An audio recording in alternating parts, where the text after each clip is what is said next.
Hello everyone, welcome back to my channel. तो इस series में हम लोग मैट्रिसेस को कम्प्लीटली कवर करने वाले हैं, ठीक है। तो लास्ट वीडियो में हम लोगों ने हर्मिशियन मैट्रिक्स और एंटी हर्मिशियन मैट्रिसेस को डिस्कस किया था, ठीक है। आज हम लोग adjoint of matrix, trace of matrix, eigen values, eigen vector, rank of matrix, इन सारे टॉपिक्स को डिस्कस करने वाले हैं, ठीक है। तो वीडियो स्टार्ट करने से पहले अगर आपने अभी तक चैनल को सब्सक्राइब नहीं किया है then please subscribe the channel and don't forget to press the bell icon. Okay, so let's get started. So last video में हम लोगों ने हर्मिशियन और एंटी हर्मिशियन मैट्रिसेस के बारे में पढ़ा था। अब हम लोग पढ़ते हैं एडजॉइंट ऑफ मैट्रिसेस के बारे में, ठीक है। तो एडजॉइंट ऑफ मैट्रिक्स क्या होता है? कोफैक्टर हम लोग फर्स्ट वीडियो में डिस्कस कर चुके थे, तो अगर आपको कोफैक्टर्स निकालने नहीं आते तो फर्स्ट वीडियो का जो लिंक है वो मैं डिस्क्रिप्शन बॉक्स में डाल दूंगी, ठीक है। तो एडजॉइंट ऑफ मैट्रिक्स निकालने के लिए सबसे पहले आपको पता होना चाहिए कि कोफैक्टर्स मैट्रिक्स के कैसे निकलते हैं, ठीक है। तो जब किसी मैट्रिक्स का कोफैक्टर हम लोग निकाल लेते हैं, यानी हर एक एलिमेंट की करस्पॉन्डिंग कोफैक्टर निकालें और जो रिजल्टेंट मैट्रिक्स बने उसका अगर हम ट्रांसपोज करेंगे तो हमें क्या मिलेगी? एडजॉइंट ऑफ मैट्रिक्स, ठीक है। ट्रांसपोज और कोफैक्टर दोनों ही हम फर्स्ट और सेकंड वीडियो में डिस्कस कर चुके हैं, ठीक है। अब एडजॉइंट हमें समझ में आ गया। अब एडजॉइंट की कुछ प्रॉपर्टीज़ होती हैं। तो एडजॉइंट की क्या प्रॉपर्टीज़ होती हैं? A into adjoint of A is equal to adjoint of A into A which is equal to determinant of A into identity matrix. यानी कि अगर कोई मैट्रिक्स ए है उसका आपको डिटर्मिनेंट पता है, ठीक है, और आपको ए और एडजॉइंट ए का प्रोडक्ट निकालना है या फिर पहले एडजॉइंट ए फिर ए उसका प्रोडक्ट निकालना है, तो आप क्या करेंगे? आइडेंटिटी मैट्रिक्स यानी कि जहाँ पे डायगनल जिस मैट्रिक्स में जो डायगनल एलिमेंट्स होते हैं वो 1 होते हैं, बाकी सारे एलिमेंट्स 0 होते हैं, उसमें 1 की जगह पे जो भी ए का डिटर्मिनेंट आ रहा है वो वहाँ पे आपको सब्स्टिट्यूट करना है, ठीक है। नेक्स्ट प्रॉपर्टी क्या है कि अगर एडजॉइंट ए का आपको डिटर्मिनेंट निकालना है, ठीक है, और लेट अस सपोज आपको ए का डिटर्मिनेंट पता है, तो अगर ए के डिटर्मिनेंट की पावर n-1, n क्या है? ऑर्डर ऑफ द मैट्रिक्स, ठीक है, n-1 करेंगे तो जो रिजल्टेंट वैल्यू आएगी वो एडजॉइंट ऑफ ए का डिटर्मिनेंट की वैल्यू होगी, ठीक है। नाउ लेट अस सपोज कि जो ए है उसका डिटर्मिनेंट 2 है, ठीक है, और जो मैट्रिक्स है वो 3 ऑर्डर की है, ठीक है। तो 3-1 इज 2, 2 की पावर 2 इज़ 4, तो एडजॉइंट ऑफ ए का डिटर्मिनेंट कितना आएगा? 4 आएगा। ये दोनों ही प्रॉपर्टीज़ बहुत इंपॉर्टेंट है क्योंकि इनको डायरेक्टली हम लोग जो अपनी प्रॉब्लम्स हैं उनको सिंप्लीफाई करने के लिए डायरेक्टली यूज़ कर सकते हैं, ठीक है। नेक्स्ट है trace of matrix. What is trace? Trace is something which is sum of diagonal elements, okay. So अगर हम किसी मैट्रिक्स के डायगनल एलिमेंट्स का सम कर दें तो जो रिजल्टिंग वैल्यू होगी वो उस पर्टिकुलर मैट्रिक्स के ट्रेस के इक्वल होगी, ठीक है। फॉर एग्जांपल ये कोई मैट्रिक्स है, इसके डायगनल एलिमेंट्स क्या है? 2, 2 एंड 0, तो इनका एडिशन क्या होगा? 4, तो trace of A is 4, okay. Now next,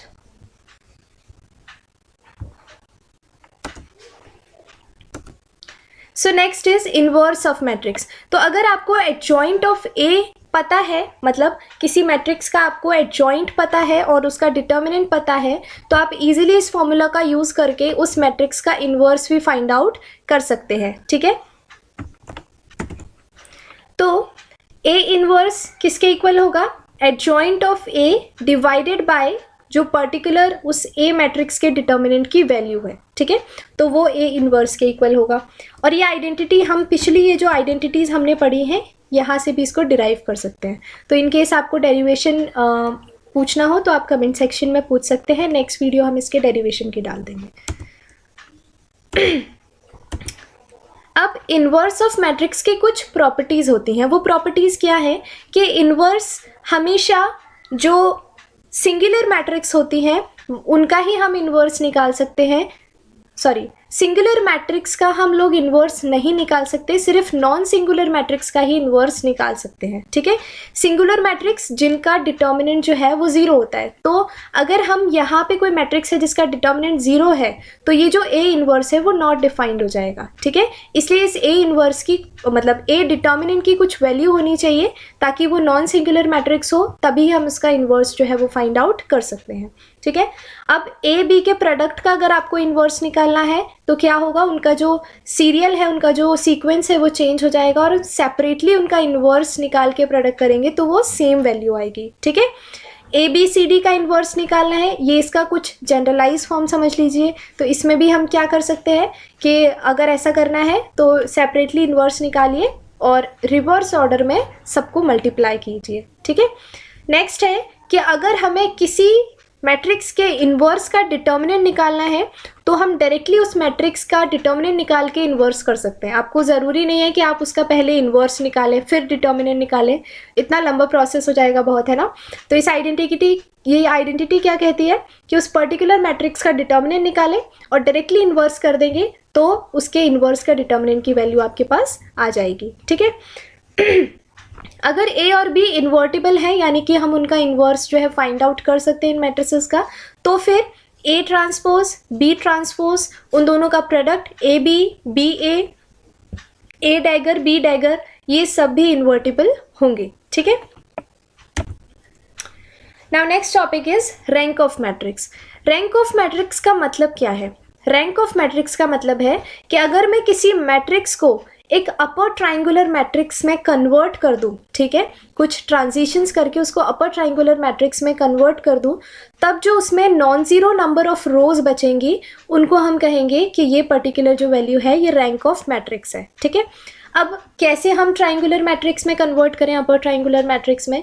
तो लेट अस सपोज ये हमारे पास एक मैट्रिक्स है, ठीक है। तो इसमें हम रो वाइज ट्रांजिशंस करेंगे, ठीक है। और कैसे ट्रांजिशन करेंगे? सबसे पहले हम इसको ज़ीरो बनाएंगे, फिर इसको ज़ीरो बनाएंगे, फिर इसको ज़ीरो बनाएंगे, ठीक है। तो ये हमारा सीक्वेंस रहेगा। फिर उसके बाद हम देखेंगे कि कितनी नंबर ऑफ नॉन ज़ीरो रोज जो है वो हमारे पास बचती हैं, ठीक है। तो इस पर्टिकुलर मैट्रिक्स में हमने सेकेंड रो में क्या ट्रांजिशन लगाया? R2 minus 2R1। क्यों लगाया? क्योंकि यहाँ पे 1 है, 1 को मैं 2 से मल्टीप्लाई करूँ तो ये भी 2 हो जाएगा, फिर दोनों को माइनस करेंगे तो 0 आ जाएगा यहाँ पे, ठीक है। तो हमारा फर्स्ट स्टेप है यहाँ पे 0 बनाना। तो ये ट्रांजिशन हमने लगाया तो सेकेंड रो किस में कन्वर्ट हो गई? 0 3 2, ठीक है। नेक्स्ट ट्रांजिशन हमने थर्ड रो में लगाया क्योंकि नेक्स्ट एलिमेंट हमें इसे 0 करना है। तो हम क्या कर सकते हैं इजीली, इस पूरी रो को 3 से मल्टीप्लाई करके दोनों को सब्ट्रैक्ट कर दें, ठीक है। तो R3 माइनस 3R1, तो ये भी 0 हो गया। तो थर्ड रो क्या बनी? 0 2 1, ठीक है। नेक्स्ट हमें इसे 0 करना है, तो इसे 0 करने के लिए हम क्या करेंगे? या तो इसे 0 करना है लेकिन ये भी 0 रहना चाहिए। तो हम जो ट्रांजिशन इस तरीके से करेंगे कि जो थर्ड रो और सेकेंड रो के बीच में हम लोग ट्रांजिशन करें, ठीक है। तो ये 0 भी यहीं बना रहे और ये भी यहीं बना रहे, क्योंकि इन दोनों में कुछ भी ऑपरेशन करेंगे तो ये 0 ही रहेंगे, ठीक है। तो इन दोनों के बीच में ऑपरेशंस करेंगे। तो R3 में हमने कौन सा ऑपरेशन लगाया? 3R3 माइनस 2R2, ठीक है। तो ये भी 0 हो गया। अब हमने क्या देखा, जब ये तीनों 0 हो गए तो ये रो नॉन ज़ीरो है, ये भी नॉन ज़ीरो है, ये भी नॉन ज़ीरो है। इसका मतलब इसमें नंबर ऑफ नॉन ज़ीरो रोज कितनी है? 3, ठीक है। यानी कि इसकी जो रैंक है वो कितनी हुई? 3। तो इस तरीके से आप किसी भी मैट्रिक्स का जो है रैंक फाइंड आउट कर सकते हैं, ठीक है। नेक्स्ट इज, इस रैंक ऑफ मैट्रिसेस की भी कुछ प्रॉपर्टीज़ हैं। क्या है वो प्रॉपर्टीज़? कि रैंक ऑफ ए और रैंक ऑफ ए ट्रांसपोज दोनों इक्वल होंगे, ठीक है। सेकेंड है कि अगर कोई रेक्टेंगुलर मैट्रिक्स है, रेक्टेंगुलर मैट्रिक्स का मतलब क्या है? जिसके नंबर ऑफ रोज और नंबर ऑफ कॉलम्स जो हैं वो इक्वल नहीं है, जैसे मान लीजिए 3x2 है या 2x3 है या 5x4 है, इस तरीके की है, तो उसका जो रैंक होगा वो हमेशा smaller than equal to m और n में से जो मिनिमम वैल्यू होगी उसके इक्वल होगा। फॉर एग्जाम्पल अगर 3x2 है तो रैंक हमेशा 2 या 2 से कम होगी, ठीक है। तो जो मिनिमम वैल्यू होगी m और n में से, उनसे या तो उसके इक्वल या उस मिनिमम वैल्यू से कम ही रैंक होगी उस पर्टिकुलर रेक्टेंगुलर मैट्रिक्स की, ठीक है। अब जो आर्बिट्ररी सोल्यूशन होता है, ठीक है, रैंक की हेल्प से हम आर्बिट्ररी सोल्यूशन भी निकाल सकते हैं। आर्बिट्ररी सोल्यूशन निकालने का क्या फॉर्मूला है कि हम उस ऑर्डर को, जो भी रैंक है उसके ऑर्डर में से जो है रैंक को माइनस कर दें, जो भी रैंक हमारी आई है उसको ऑर्डर में से माइनस कर दें, ठीक है। तो हमारे नंबर ऑफ आर्बिट्ररी सोल्यूशन निकल आएंगे, ठीक है। नेक्स्ट क्या है? अगर जो रैंक है वो स्मॉलर देन n है, ठीक है, यानी कि उस ऑर्डर से कम है, किसी मैट्रिक्स ए की जो रैंक है वो उसके ऑर्डर से कम है, इसका मतलब उस पर्टिकुलर मैट्रिक्स का जो डिटर्मिनेंट है वो 0 है, ठीक है। तो डिटर्मिनेंट 0 होने का मतलब क्या है कि वो पर्टिकुलर मैट्रिक्स सिंगुलर मैट्रिक्स है, और सिंगुलर मैट्रिक्स का मतलब क्या है कि हम उसका इन्वर्स फाइंड आउट नहीं कर सकते, ठीक है। नेक्स्ट जो है वो क्या है, नेक्स्ट टॉपिक है eigen value and eigen vectors, ठीक है। तो पर्टिकुलर जो मैट्रिसेस होती है उनकी स्पेसिफिक आइगन वैल्यू और आइगन वेक्टर्स होते हैं, ठीक है। अब यहाँ पे ये जो आर्बिट्ररी सोल्यूशन की बात हमने की थी, वो आर्बिट्ररी सोल्यूशन जो था वो हमने आइगन वेक्टर्स जब फाइंड आउट करेंगे तब हम इस चीज़ को इन डिटेल डिस्कस करेंगे, ठीक है, कि आर्बिट्ररी सोल्यूशन यहाँ पे किस सेंस में हमने यूज़ किया है, ठीक है।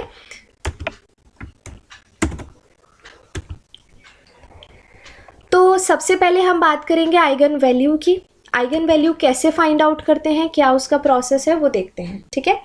तो let us consider a linear transformation. हमने एक लीनियर ट्रांसफॉर्मेशन कंसीडर किया जिसमें ax आइगन वैल्यू एक्चुअली है क्या, आइगन वैल्यू हम कह सकते हैं एक पर्टिकुलर जो मैट्रिक्स है उसकी एक स्केलर वैल्यू है, ठीक है, एक सिंगल वैल्यू, एक स्केलर वैल्यू है, ठीक है। तो उसको फाइंड आउट हम कैसे करेंगे, अगर हम उस पर्टिकुलर मैट्रिक्स को लेट अस सपोज किसी x मैट्रिक्स से मल्टीप्लाई करेंगे, ठीक है, तो फिर जो वैल्यू आएगी वो एक x मैट्रिक्स तो एज इट इज़ आ जाएगा और लैम्डा एक स्केलर वैल्यू बाहर निकल के आ जाएगी। और ये जो स्केलर वैल्यू लैम्डा है ये कोई मैट्रिक्स नहीं है, ये एक न्यूमेरिकल वैल्यू होगी, ठीक है, हमेशा। तो लैम्डा जो है उसी को हम क्या बोलते हैं, आइगन वैल्यू, ठीक है। तो अगर इस इक्वेशन को और थोड़ा सा सिंप्लीफाई करें तो हमें क्या मिला, ax minus lambda X is equal to 0, a minus lambda I, ठीक है। क्योंकि ये मैट्रिक्स है तो a माइनस लैम्डा हम सिंपली नहीं लिख सकते, ठीक है, इस लैम्डा को भी हमें मैट्रिक्स के फॉर्म में लिखना पड़ेगा। तो लैम्डा से कुछ भी मल्टीप्लाई नहीं हो रहा, यानी कि एक आइडेंटिटी मैट्रिक्स हम यहाँ पे लिख सकते हैं, ठीक है। तो a minus lambda I into X is equal to 0, जहाँ पे जो x है वो 0 के इक्वल नहीं होना चाहिए, ठीक है। अब ये जो a minus lambda I is equal to 0 है, ये जो है इसको हम कहते हैं कैरेक्टरिस्टिक इक्वेशन। क्या कहते हैं, कैरेक्टरिस्टिक इक्वेशन या फिर आइगन वैल्यू इक्वेशन। तो इस इक्वेशन की हेल्प से हम लोग आइगन वैल्यू और आगे एक इक्वेशन की हेल्प से, इस इक्वेशन की हेल्प से हम लोग आइगन वेक्टर फाइंड आउट कर सकते हैं, ठीक है।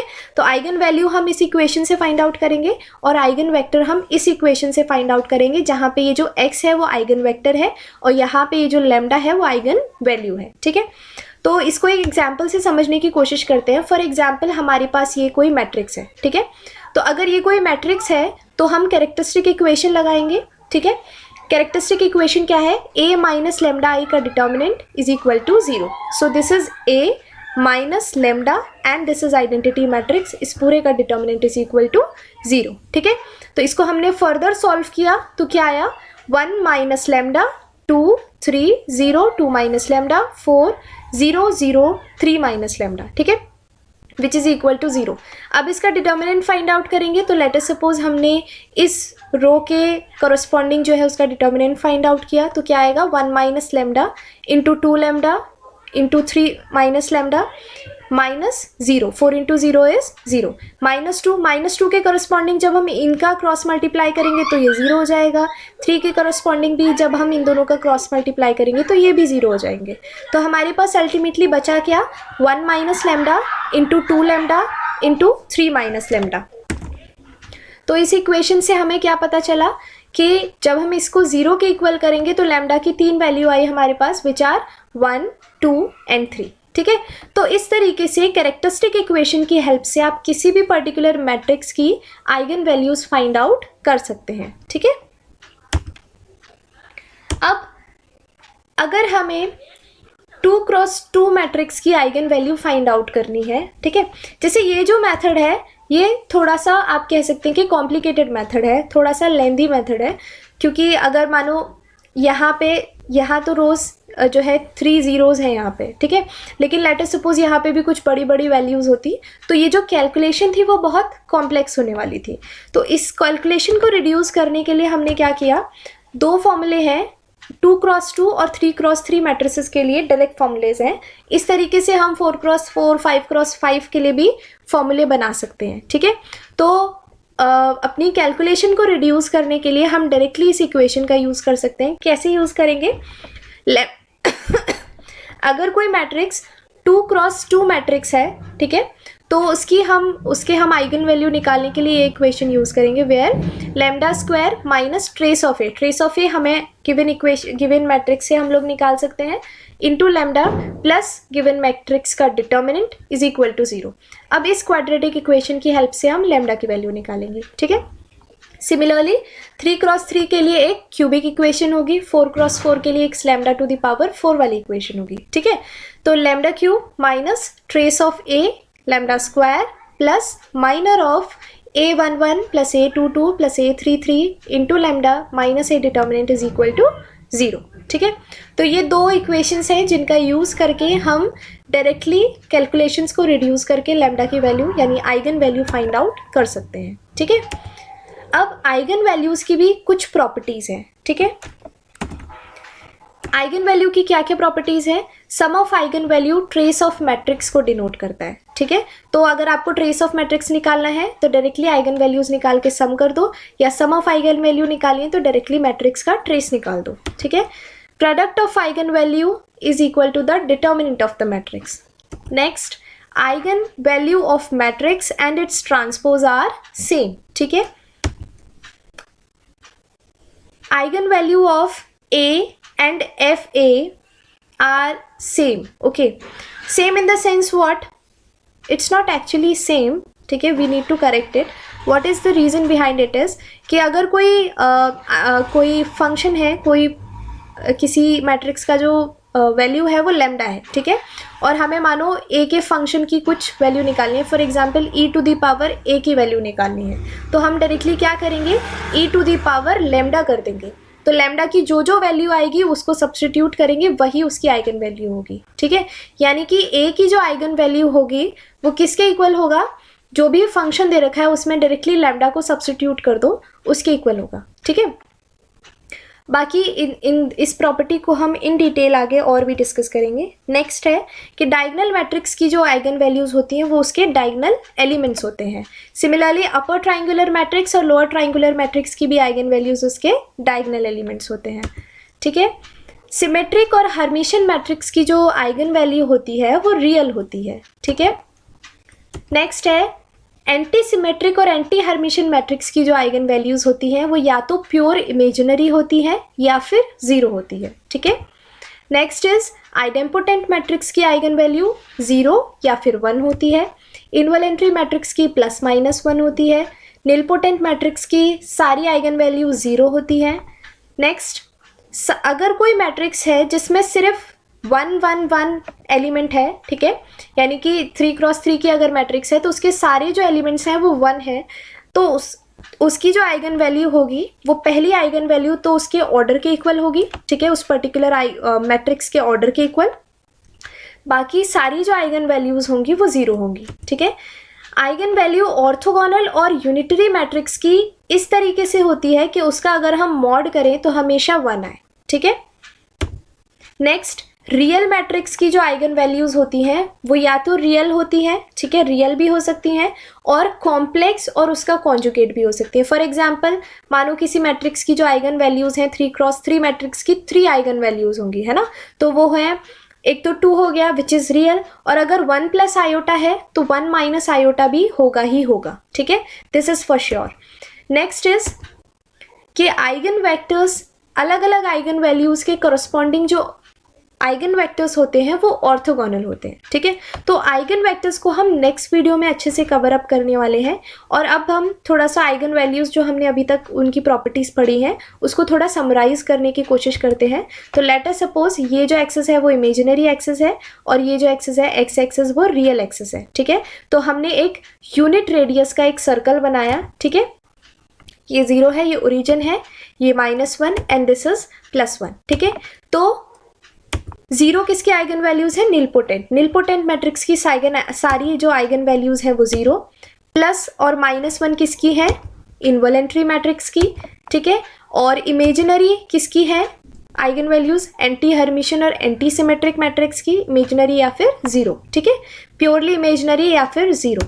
नेक्स्ट रियल किसकी है, हर्मिशन और सिमेट्रिक मैट्रिसेस की, और जिनका मॉड प्लस माइनस 1 आए ऐसी कौन सी मैट्रिसेस होंगी, ऑर्थोगोनल या फिर यूनिटरी मैट्रिक्स, ठीक है। और आइडेम्पोटेंट मैट्रिक्स की जो आइगन वैल्यूज होंगी वो 0 या फिर 1, ठीक है।